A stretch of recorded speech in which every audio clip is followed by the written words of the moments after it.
pagan emperor wrote something about the cross, and no one noticed for centuries the forgotten question. For nearly 2,000 years, a silent question has lingered in the air. If the death of Jesus was truly an event that shook the world, why does almost no one outside of biblical texts seem to have spoken about it? The Gospels describe something extraordinary. At the moment Jesus was crucified, the sky darkened, the sun disappeared in the middle of the afternoon. The earth trembled, and silence took over the city. But critics have always raised the same question. If something so extraordinary happened, where are the records from the rest of the world? Rome dominated much of the known world at that time. Entire civilizations observed to the sky, recorded eclipses, and cataloged comets. Ancient astronomers documented every detail of celestial movement. So, an uncomfortable question arises. If the sky truly darkened on that day, why is there no record outside the Bible? For centuries, many believed there simply wasn't any. But history rarely reveals its secrets quickly. Sometimes, the answer is hidden in unexpected places.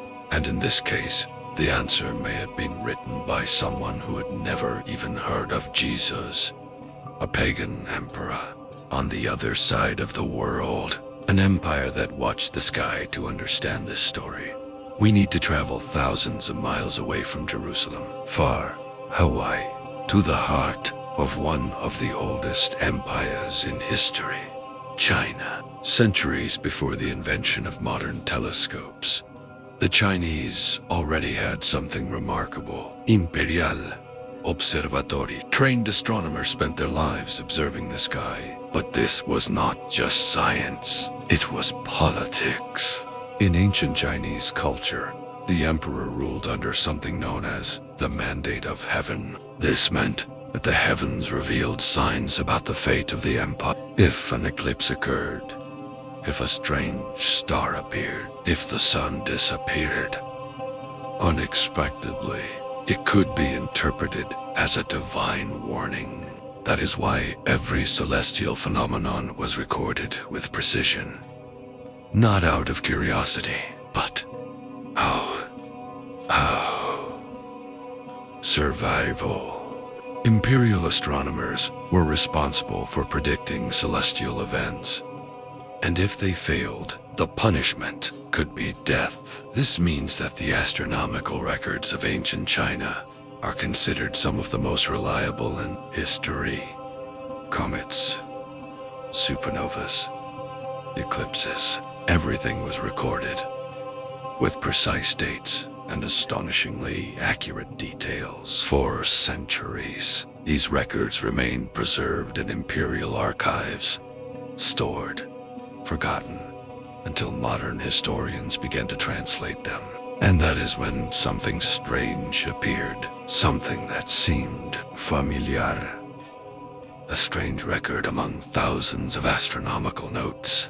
One entry caught the attention of researchers. It was short, direct, without drama, like any ancient scientific record. But what it described was unusual. The text said something like this: the sun lost its light at midday. The sky became dark. Nothing very impressive at first glance, except for one detail.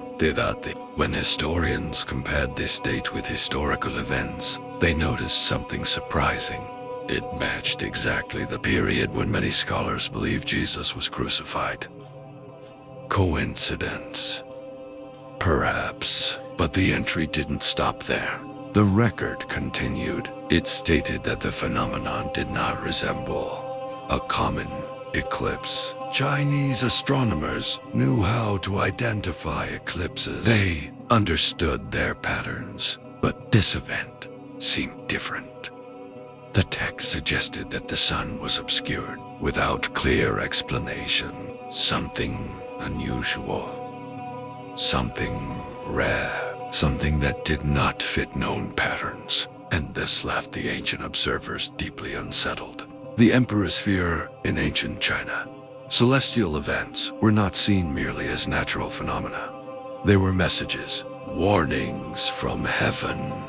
If the sun darkened in the middle of the day, it meant that something very serious had happened, something that could affect the entire empire. When this darkness was recorded, the emperor of the time was alarmed. Historical accounts show that Chinese rulers reacted quickly to celestial signs. They believed these events indicated that heaven was displeased, so they would issue something known as a decree of atonement. These decrees had a clear purpose: to acknowledge mistakes, to ask forgiveness from heaven, and to attempt to restore balance to the world. But in one specific case, something curious was written, something that went unnoticed for centuries.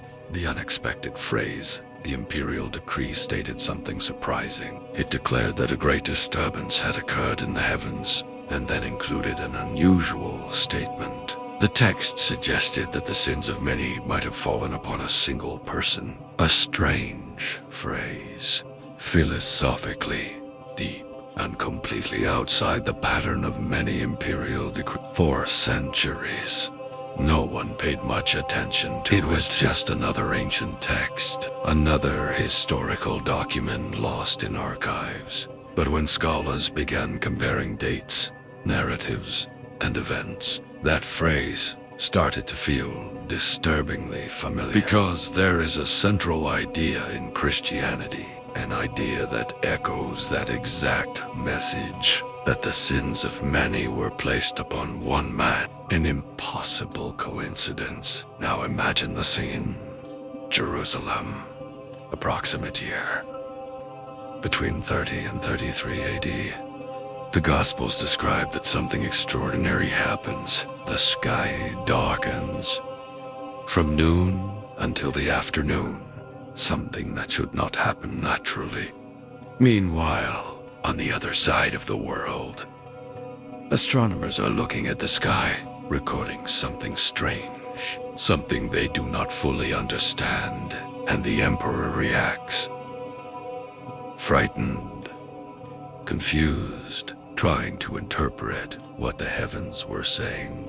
He writes a decree. And in that decree appears a phrase that seems to echo a central concept of Christianity: the sins of many falling upon one. Coincidence? Perhaps. But the story does not end here. What happened next? Historical records show that after unusual celestial events, Chinese emperors often proclaimed acts of mercy. They forgave minor crimes, released prisoners, reduced punishments.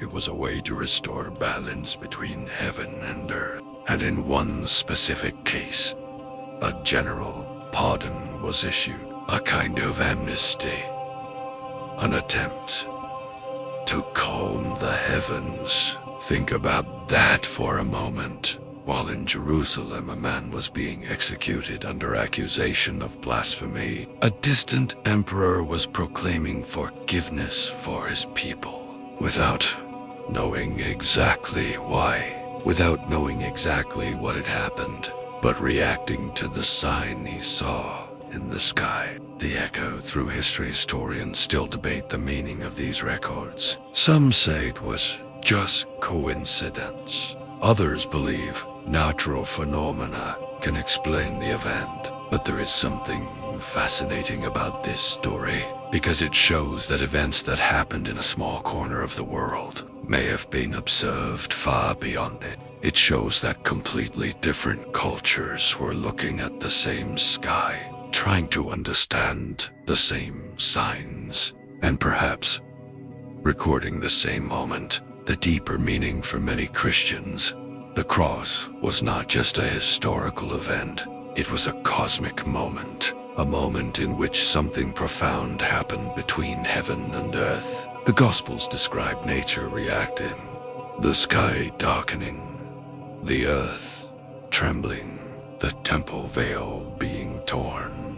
And if something truly extraordinary happened at that moment, it would not be strange if people in other places also saw signs, even without understanding what they meant, even without knowing the full story. A story that crosses the world. One of the most fascinating aspects of human history is seeing how distant cultures can intersect in unexpected ways. An event in Jerusalem, records in Rome, observations in China, and centuries later, historians trying to connect the pieces. We may never know all the details. Some records may have been lost forever. But stories like this remind us of something important. The history of the world is more interconnected than we imagine. What this means today, billions of people know the story of the cross. For some, it is a symbol of faith. For others, a historical event. And for others, still a mystery. But what makes this story so powerful is not only what happened that day. It is the impact it had afterward. A message that crossed continents, survived MP, and continues to be told to this day. Perhaps that is why ancient records still spark so much curiosity. Because each ancient document is like a window into the past. And sometimes, a single forgotten phrase can raise enormous questions. A question for you, and now an interesting question arises. If signs were recorded in the skies by people who had never heard of Jesus, how many other signs may have been forgotten by history? How many stories are still hidden in ancient archives, waiting to be discovered? Closing the history of the world is full of mysteries. Some will never be solved. Others appear when we least expect them. And sometimes, a simple phrase written by a pagan emperor can remind us that human history is far greater than we imagine. If this story made you think, write in the comments. History always reveals something new. This helps other people find this video too. And if you enjoy exploring historical mysteries like this, don't forget to leave a like and subscribe to the channel, because there are still many surprising stories hidden in the archives of the world. Stories that perhaps no one noticed for centuries.